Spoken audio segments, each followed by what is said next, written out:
20 years ago, the Chinese Communist Party turned these people into so-called enemies of the state. And this is how they did it.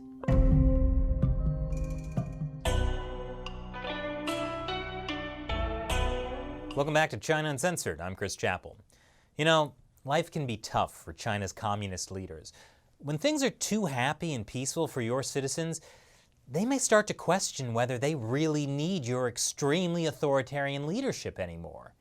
And that's why it's important to remind them, you need us, because we're at war with a dangerous enemy.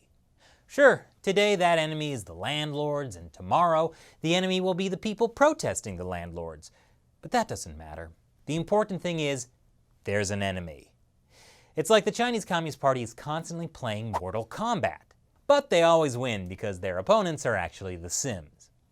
Believe me, it's not pretty. And this is the story of how 20 years ago, the Communist Party manufactured a new enemy, Falun Gong.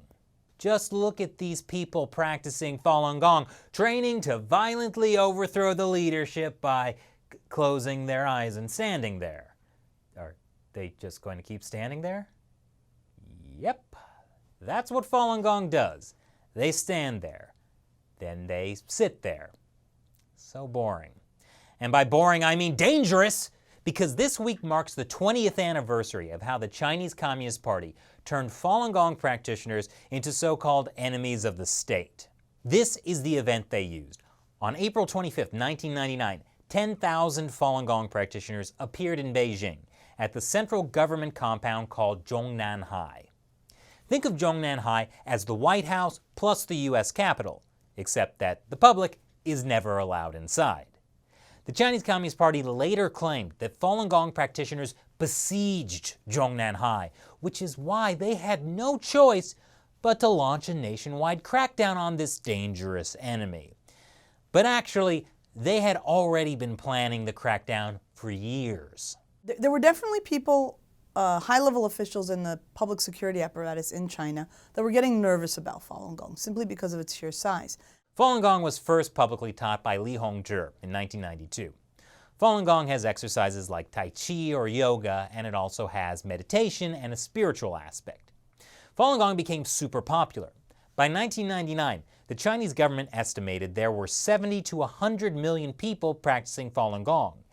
That's more people than there were members of the Chinese Communist Party. 我是在1996年的时候，在中国北方的长春开始修炼法轮功。每天早上我在我们学校的那个操场上，有几百上千的人都在练各种的气功，其中练法轮功的人是最多的。而且我们学校里的副校长，还有很多的教授啊、老师啊，他们都在练法轮功，每天早上都跟我们在一起练法轮功。In the early 90s, the Chinese government invited Falun Gong's founder Li Hongzhi to a number of government-sponsored events. Here he is speaking at the Ministry of Public Security. And here's an article in the People's Public Security Daily that praises Li for his contributions in promoting the traditional crime-fighting virtues of the Chinese people. Which sounds less like he's teaching a meditation practice and more like he's teaching people how to become Batman. But the point is, official state-run media were promoting Falun Gong.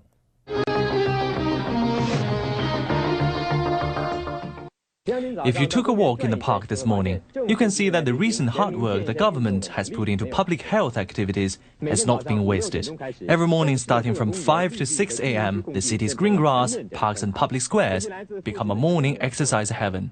I'm not sure what I find more shocking, state-run media praising Falun Gong, or the fact that these people were getting up at 5 a.m. every morning to exercise. But for a long time in China, it was really common to see people in parks practicing Qigong.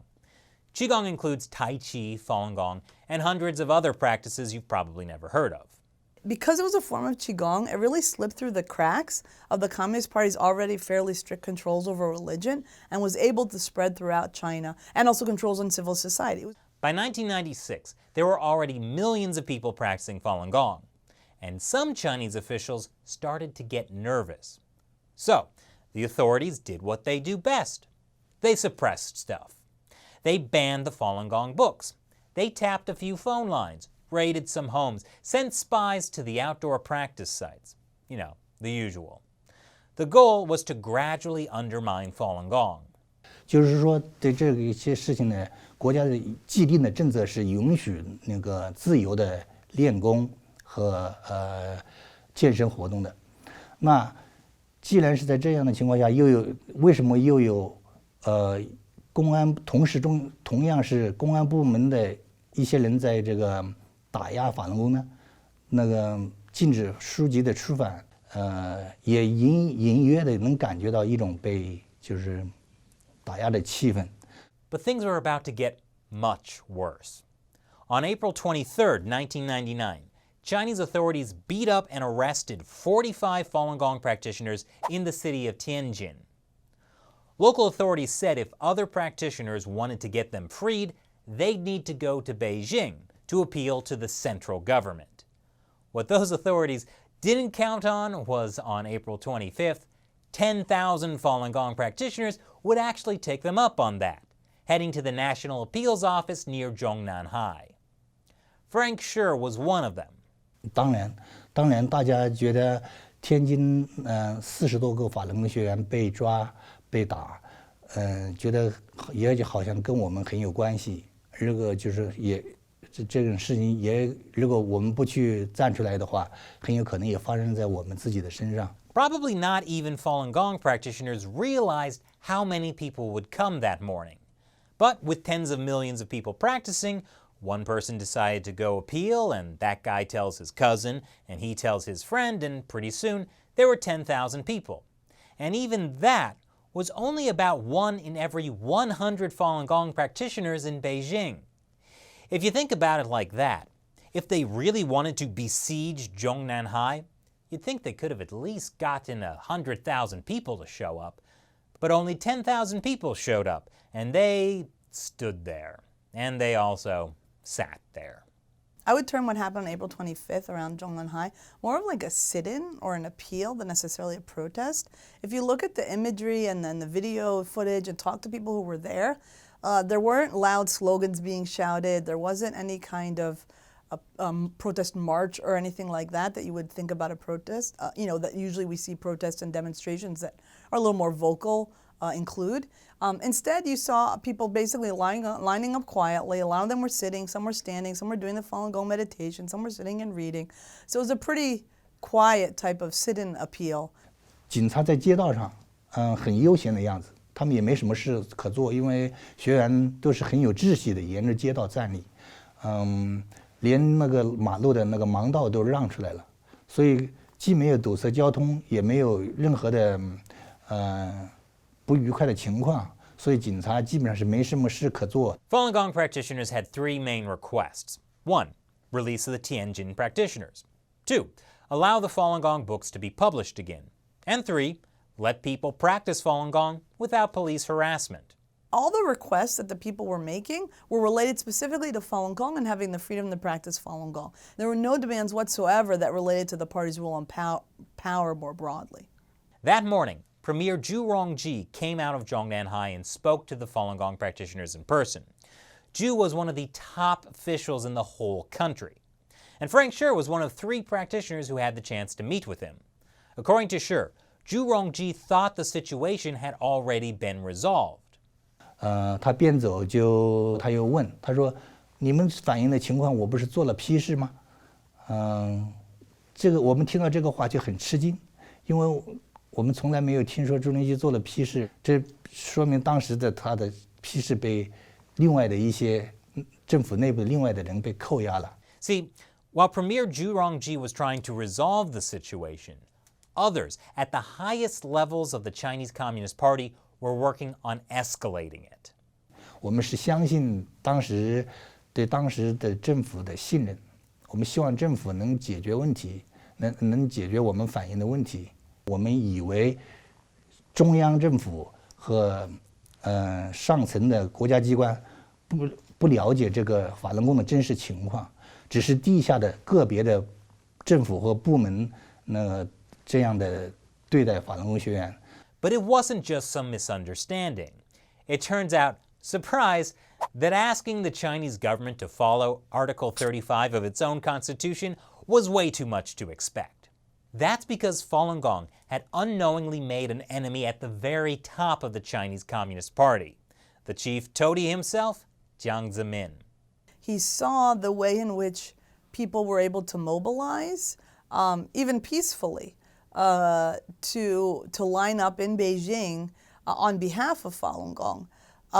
And that really freaked him out. I think that showed him a level of loyalty that Falun Gong practitioners had that he might have already been aware of and a little jealous of the kind of reputation that Falun Gong's founder had and the way in which people really genuinely believed his teachings in a way that people did not believe Communist Party teachings or repeat Jiang Zemin's own whatever Communist Party slogans were at the time. See, unbeknownst to Frank Sher or any of the other practitioners who were there, that peaceful appeal at Zhongnanhai had been manipulated by higher-ranking members of the Communist Party from the very beginning. Police had ordered the practitioners to line up along two sides of Zhongnanhai. They would later use this footage to claim Falun Gong practitioners had surrounded the government, that Falun Gong was a dangerous enemy that wants to overthrow the Communist Party, presumably by doing this at 5 a.m. 那大学员都得听警察的指挥啊，警察让站哪儿就在哪儿了，所以他就把一部分学员领到那个中南海的门口去站在那儿了，好像就是包围中南海似的。所以呢，但是信访局是在另一个方向，在北边，在那个西安门大街上。所以呢，这样看来呢，当时中共内部很多人士，有一部分人是完全知道这个事情的，完全是被这个安排那个到中南海门口去站的。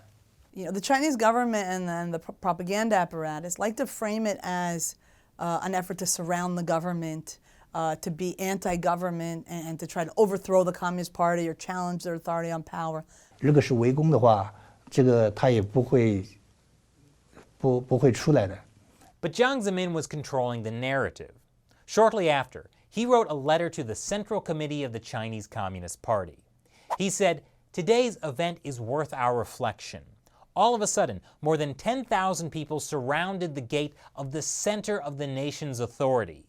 Can't we, the communists, with our belief in Marxism, materialism, and atheism, win over that suit of stuff aired by Falun Gong? Yeah, how dare people have another belief? They must be trying to overthrow us. Finish them." Jiang Zemin followed that with another letter in June 1999, calling for the creation of a special task force for the sole purpose to break and wipe out Falun Gong. This is the top party leader. And even though we know that there were other people high up in the party, including the premier at the time, that disagreed with Jiang on this point, again, once he made that decision, the apparatus just started running, and there was really not much to stop this all-out assault on Falun Gong. So what began as a peaceful appeal was manipulated and used by Jiang Zemin and other Chinese authorities as an excuse to justify a nationwide crackdown. In July 1999, the Communist Party outright banned Falun Gong. They launched a nationwide anti-Falun Gong propaganda campaign and began rounding up millions of practitioners, detaining them in labor camps and torturing them. After meeting with Premier Zhu Rongji on April 25th, Frank Sher was monitored by his university and the police. Someone accessed his档案, a political file that's kept on every Chinese citizen. His Falun Gong books disappeared from his computer. Even rough drafts of his research papers were taken from the trash and used as evidence against him. After the official crackdown started, he was arrested and tortured. Eventually, he managed to flee to the United States. Ultimately, Falun Gong wasn't targeted because of that appeal in April 1999. But the government blaming Falun Gong was even repeated over and over by Western media, like this CNN article from 2002. Falun Gong's tight organization was seen on April 25, 1999, when about 10,000 Falun Gong members besieged the government compound in Zhongnanhai, Beijing.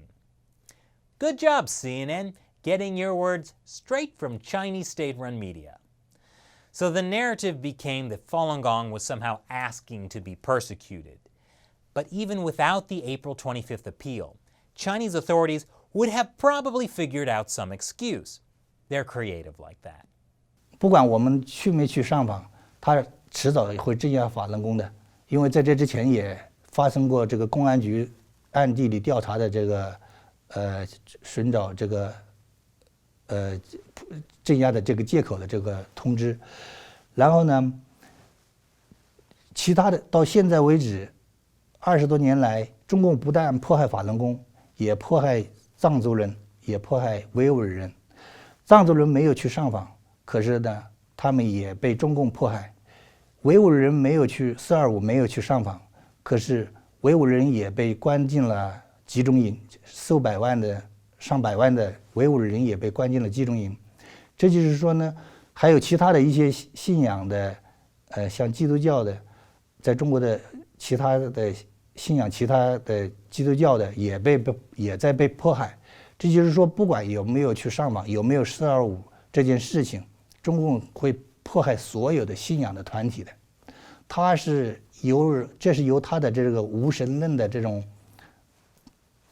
信奉的这种无神论的本质和他的这种这个共产主义的这种邪恶的本性决定的。就是不管你做什么，中国很多善良的老百姓都在受到迫害，他们没有做任何非法的事情，所以共产党就是很邪恶的，他实际上是要迫害所有的人。Yeah, if you're Tibetan or Uyghur or Christian or Falun Gong, don't take it personally. It wasn't something you did. The party just wants to persecute everyone. Even Chinese officials can't escape these days. Yes, more than 1 million party members have been purged since 2015. In Communist China, everyone is eventually equally persecuted. Thanks for watching this episode of China Uncensored. Once again, I'm your host, Chris Chappell. See you next time.